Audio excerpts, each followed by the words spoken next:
Et Monsieur Marcel, est-ce que vous êtes convaincu quand même il y a eu des morts et des blessés lors des événements du 28 septembre 2009? J'ai vu à la télé. Très bien.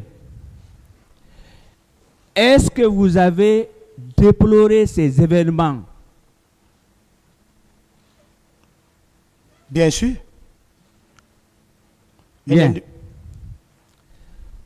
Monsieur Marcel, est-ce que lorsque vous avez été admis à la clinique Ambroise Paré, est-ce qu'on vous a enregistré dans un registre physique? Un registre physique? La façon dont j'étais, je n'ai pas contrôlé à tout cela. Très bien. Qui vous a donné ordre, avec vos éléments, de vous rendre au stade? Est-ce que c'est le capitaine Dadis ou bien c'est le commandant Toumba? Je dis que je ne suis pas parti au stade. Comment quelqu'un peut me donner d'ordre? Très bien. Est-ce que vous avez vu les camions? Pardon, que connaissez-vous des camions qui ont transporté les corps au camp Samori? Je n'ai pas vu. Bien. Que savez-vous des tortures, des viols en série au camp Alpha Yaya Diallo et ceux qui étaient dans un conteneur? Que savez-vous de ces situations-là? Je n'ai pas vu. Je n'ai jamais vu un conteneur au camp Alpha Yaya où on peut mettre un être humain. Très bien. Que pouvez-vous nous dire des tortures pendant 10 jours au camp Kundara? Je n'ai pas assisté à ça. Très bien.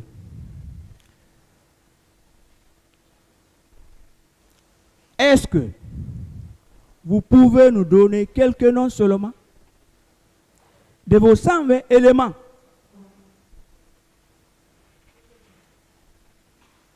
Parce que vous aviez au moment des faits 120 personnes. Est-ce que vous pouvez donner 2 noms seulement? Les chiffres là, je ne connais pas.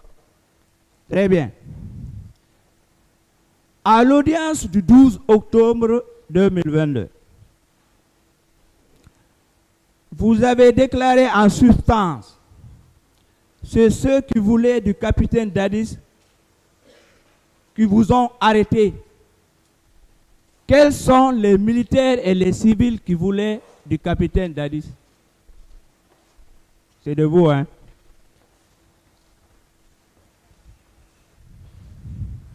Je ne sais pas. J'étais face à une nouvelle transition. Oui.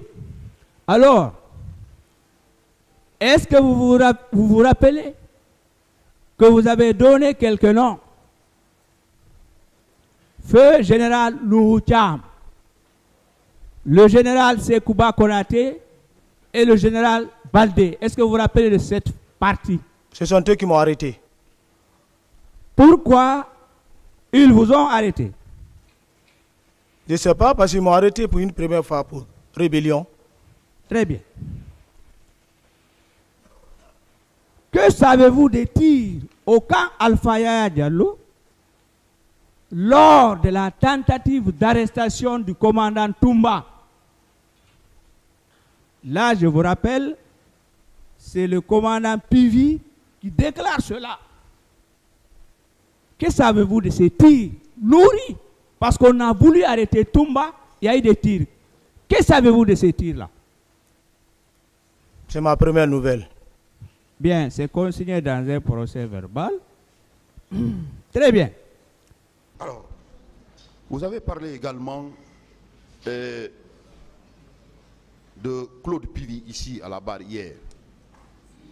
Vous avez dit que vous avez vu personnellement les biens qui provenaient des pillages. Vous le confirmez ce matin? Bah, mais ça c'est au vu de tout le Guinée. Vous savez, moi je ne suis pas gendarme, mais je suis un fils d'un gendarme. Donc mon sang est gendarme militaire. Et est venu maintenant la formation. Quand tu vas arrêter quelqu'un, arrête-le. C'est pas ses biens. Mais si même ses fauteuils, tu prends tout. Ça c'est le pillage. Il faut être clair. Après les Mais événements. le cas était là, il y avait les voitures. Toumba est là. Moi, vous savez, quand je prends Toumba témoin, les gens vont dire, ah, bon, c'est un ami. La présidence, c'était la pagaille. Voilà aujourd'hui une transition qui est devant nous, moderne. Où les ordres sont carrés. Un vrai militaire qui est au pouvoir. C'est ça qu'on appelle le militaire. Le militaire, c'est pas l'argent. Partager l'argent. Non, pour se faire plaisir. Le militaire, c'est de mettre de l'ordre. Une autre question. Vous avez vu, bien avant les événements du 28 septembre, vous avez l'habitude de voir des biens. Des biens, n'est-ce pas? Qui proviennent. Beaucoup.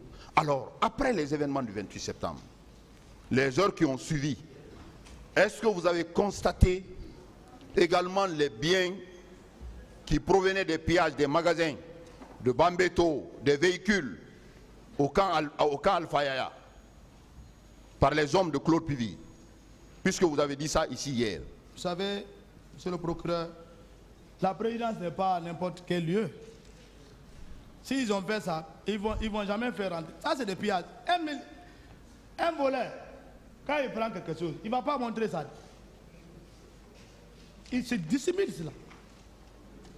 Moi, je n'ai pas quand même constaté des matériels corps étrangers après l'événement du 26 septembre. Non. Là, il ne faut pas que je mens sur quelqu'un. Mais vous avez suivi les débats. Monsieur Claude Pivi est poursuivi pour, entre autres, des faits de pillage. Vous venez de dire qu'il a l'habitude de piller. Qu'il a l'habitude de piller. Vous-même, vous voyez les biens qui provenaient de pillage. Vous le confirmez? Pas Pivi. Qui? Pas Pivi. J'ai dit les éléments du colonel Tegboro. Parce que tu ne peux pas avoir des 10, 15 voitures comme ça, garées comme ça. Où on prend ça? Ils sont garés devant leur bureau. Hein? Comment tu peux... Comment ça? Ça c'est... Il peut faire un mois, 2 mois, deuxième mois, tu vas voir un jour, 2 jours, tu ne vois plus. On vient, on prend. Ça disparaît. Monsieur Marcel. Mais dit que le colonel Pivi, moi je ne l'ai pas vu quand même faire de pillage. De pillage. Vous n'avez pas vu à la... Les heures qui ont suivi, vous n'avez pas... Non. Vous n'avez pas vu? Non. Il ne faut pas que je mente sur lui.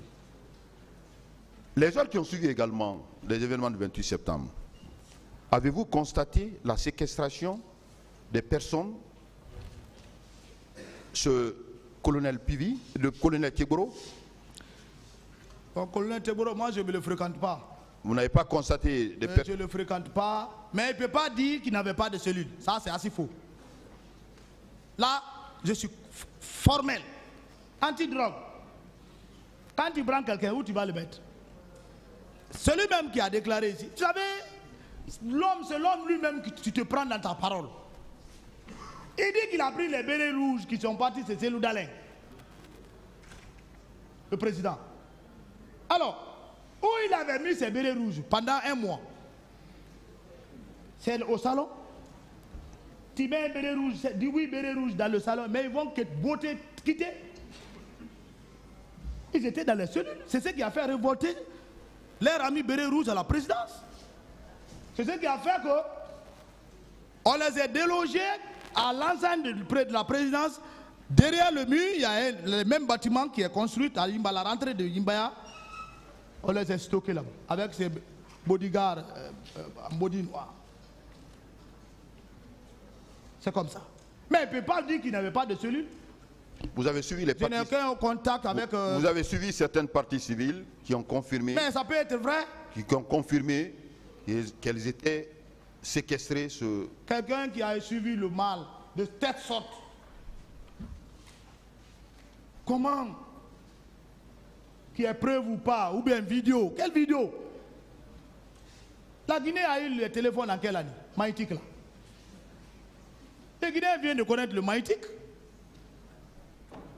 Même l'affaire des caméras cachées là. Qui connaissait ça? Mais on est dans le noir. Même il n'y a même pas de courant ici. Comment tu peux parler de photo ou bien filmage?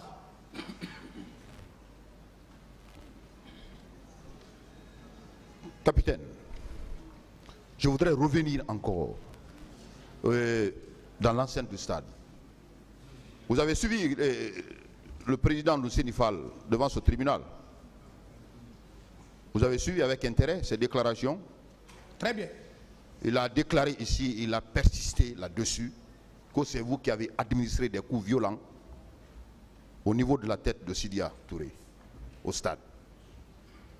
Vous venez dire devant ce tribunal aujourd'hui que vous n'avez touché personne. Vous avez été cité par lui. Et c'est au niveau quand commandant Toumba a pris M. Sidia pour le faire entrer dans son véhicule, vous êtes sorti, c'est à cet endroit où vous êtes venu lui administrer des coups. Et il vous a vu que c'était vous, Marcel. Quelle est votre réaction par rapport à cela? Vous savez, les paroles ne sont pas cohérentes de leur part. Vous savez, il ne faut pas attendre ta première déclaration et après, surtout toi qui as subi les faits, et que tu changes cette déclaration sur toi-même. Alors, cette déclaration primaire des leaders n'ont pas parlé de Marcel. Lucien Fall est confus. Je ne dis pas qu'il ne m'a pas vu au stade. Je n'en disconviens pas. Il vous a vu au stade? Je ne dis pas qu'il ne m'a pas vu. Parce qu'il n'y a pas eu de conversation entre lui et moi. Mais dire que c'est moi qui avais matelas qui les frappé, non. Je ne suis pas un policier. Si c'est moi qui les ai frappés, monsieur le procureur, j'allais dire que c'est moi qui les ai frappés et demander pardon. Frapper quelqu'un, coup de blessure volontaire, je ne suis pas homme de droit, mais 3 ans de prison, je suis déjà dans ma 14e année. Le procureur va me dire que tu as fait coup de blessure volontaire, menace, ça va faire combien d'années? Mais je n'ai pas fait. Mais si je reconnais cela, je me charge de moi-même. Pourquoi avoir peur que j'ai frappé Sidia ou bien j'ai frappé... Je ne suis pas un policier pour avoir un matraque, ni un gendarme. Je ne suis pas doté de ça. Où je vais ramasser ça? Qu'est-ce que je vais faire avec ça? Pour finir, monsieur, comment capitaine Marcel, dans ce box des accusés, vous avez parlé de Tchegoro. Vous avez parlé de le commandant Toumba Diakité. Vous avez parlé de Claude Pivi. Entre autres, ces personnes. Je n'ai pas parlé de Claude Pivi. Je n'ai pas vu Claude Pivi. Lui-même, je ne l'ai jamais vu dans des actions. Claude Pivi, je l'ai gardé. Je ne le couvre pas. Il me connaît. C'est nous qui avons donné la valeur au colonel Pivi ici. Au moment de l'ancien comté, c'est un grand homme. Mais je ne l'ai pas vu quand même mettre un acte négatif que je ne puisse déclarer. Ah, Pivi, je ne peux pas le couvrir. Parce qu'il le sait que je ne peux pas le couvrir. S'il faisait, j'allais le dire. Je n'ai pas vu Pivi. Capitaine Marcel, oui. Dans toute cette affaire, Oui. vous avez été touché. Vous avez été cité clairement par plusieurs parties civiles. Vous avez été cité par les accusés, vos collègues, comme étant les piliers de cette répression au stade du 28 septembre. Vous voulez nier tous ces faits? Vous dites que vous n'avez rien fait? Je ne suis pas un pilier. Je suis loin d'être plié. Si j'étais un pilier, j'allais reconnaître. Même les corps là, si je connaissais le lieu, monsieur le procureur, j'allais le dire. J'allais le dire. Je vous remercie, monsieur le président.